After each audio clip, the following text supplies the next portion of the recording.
I got the gist of what he told me. So you got the basics down? I hope so. I'm not entirely sure.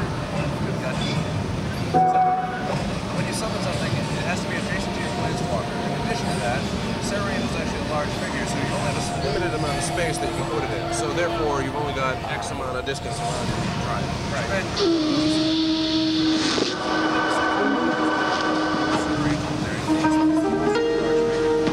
This figure can no longer fit in that space. So you can't get it. It starts taking on your arms. Okay. Or your spell counters. So you have additional 3 hit ridiculous amount of mana. Yeah. So you have a plot to go on. Continue to cast buffs, you can cast a activated ability to put on your archer. You've got Firewall.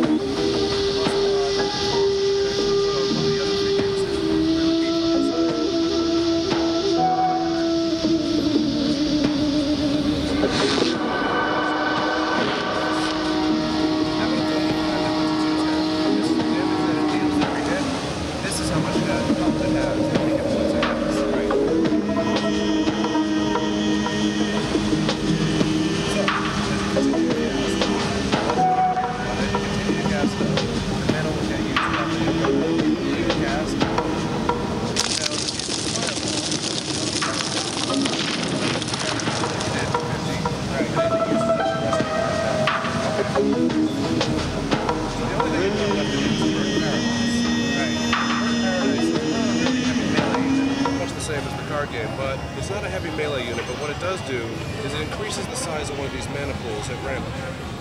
So as you generate random mana, that's really what the trigger for a lot of this is. We're starting you with a really enormous amount of mana, and what's going to wind up happening is you're going to have less mana to start. And again, we're pre-alpha, everything's subject to change. Right. But you're going to have a lot of mana, like a little mana to start, the ability to generate more mana as you go through, and that's going to be what causes these to become available, and you'll be able to do more and more as the turns progress. Okay. So the idea is to, establish a small power base, continue to build power, start enhancing your figures that are already out, summoning more figures, putting them out, getting ahead of it. Okay.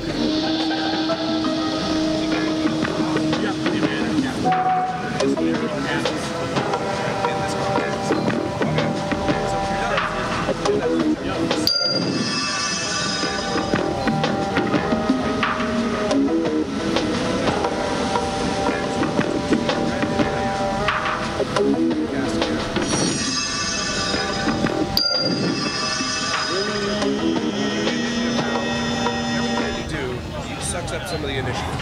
So what's going to happen is that if the Planeswalker chosen to move or defend, that uses up all of its movement, all of its initiative, and it slides further down the initiative tree. Now the Archer is up. The Archer's the next in. So if you hover over here, you'll notice the arrow is broken. Right. Archer has a range 5. That's the effective range. As it goes further and further out, the effective damage decreases. So at about this range, you're at about a 1/3 damage. But you'll also notice if you slide back over, let me do that for you. You also notice that you do have the option to move in. Right.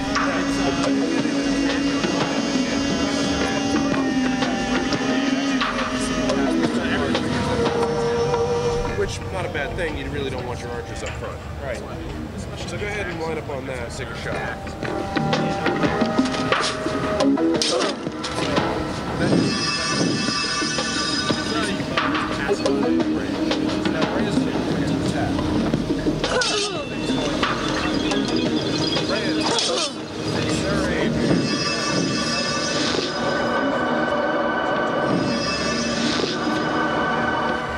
Do a strong hit for 1.5 times the damage. It might do a critical hit for 2 times the damage. In addition to that, the Sarah Angel has an ability called Guardian.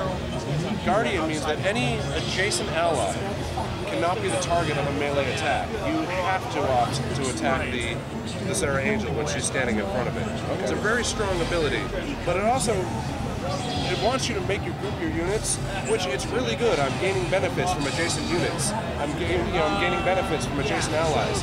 I'm also putting myself together for his AoEs. So these are 2 different things that could be, yes, it's a plus, but might also be a minus. Now the Coal Stokers come up in the initiative. He's the giant lava guy you've got here. Now, Rhea is flying. Melee figures that are on the ground do half damage to flying. But they may also continue to do their 1.5 or their 2 times hit. So that math will actually add up, which is why the numbers are not just the 1-1 you're used to seeing. Right. We needed a few more integers to get in there. So, the options that you've now summoned, or he's now summoned, you're looking at a Talonhawk that's had an enchantment or an instant cast on it. That increases its attack and gives it a hidden amount of shield. So it's a flying figure. It has a shield on it. He's doing 85. That's half damage. He might get through it, he might not. He also has a melee figure out, which you can actually hit for full damage. So if you roll over that, you notice the sword icon. Yeah. The intent here is to give you the sword icon in such a way that you can actually choose from what position to attack. And as you get into flanking positions, and as you get into other adjacent positions, or you start surrounding the unit with your figures, what's going to wind up happening is that your chance to get that critical hit is going to go up. So as you surround and flank and so on, so positioning is actually going to become kind of critical. So at this point, go ahead and target him, and give that the left click. He's going to march forward and attack him. So that's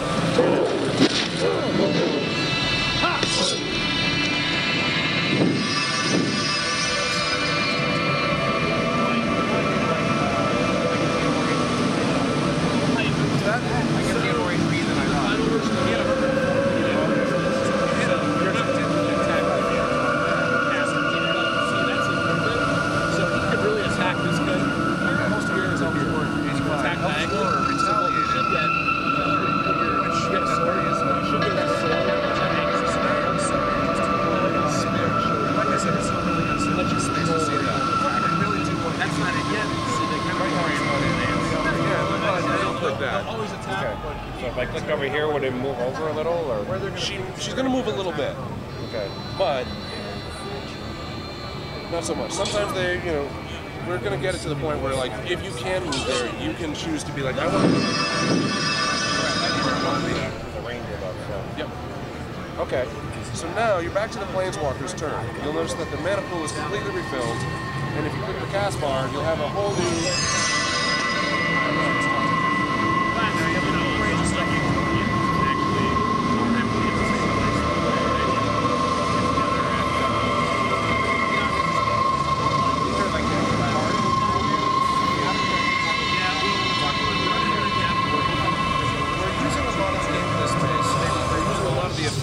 The idea of enchantments, both counter and against, of sorceries, of instants. In the case of an enchantment, like you have an enchantment on this guy, which drastically improves its effectiveness. Some of these are going to give keywords. A lot of the keywords you're going to be familiar with. The idea of First Strike. First Strike is going to remove the opposing figure's ability to retaliate. So that's massively powerful. And if I use, if I put a spell on my figure that allows it to, I can now give this guy First Strike, so he can hit without being retaliated against. That makes him an absolute beast. Right. But I've also invested a lot in him, so if he goes down, I've committed a lot of value to that figure. So what does it mean in line 2? Line 2 is, again, this is an in development one. I know. We wanted to try it for here. Line 2 is he attacks through 2 squares. Okay. So in the case of a large figure, that means I stab it. Okay, it doesn't go anywhere. But in the case of that line there, you'd actually hit both. Okay. So I probably want to use that. So if you summon them, now that particular thing is not working 100%, but we put it in just for the concept of, and then talk about the concept. Aha! Yeah. You might as well. No. You have to see the back rank, which is a really good spot for support units anyway. Right. So, the other thing that you'll notice is that some things have a different amount of movement. Some things have a different amount of initiative. Some figures are going to go more often. Some figures, like the Talonhawk here, the Talonhawk can cover an absolutely enormous amount of the playfield, whereas the Bird of Paradise can cover a very small amount of playfield. The idea being that, let's say you've got that archer in an exposed position, and you have this Talonhawk, you can say, oh wow, I'm going to put a melee figure into that archer's range. When I get a melee figure into melee, and now the machine gun fire is going to go for a couple seconds. I've been talking over it all week, so if you get the Talonhawk into that range, it actually removes the ability for the ranged unit to fire range. Right. Now he's reduced to a half damage melee attack. And it's a flyer, so now he's reduced to a quarter damage attack. So if you let him get that into your back rank, now you got a little bit of a problem with that archer. That archer's effectiveness is drastically reduced. Right. So go ahead and start stacking up some spells on that. Yeah.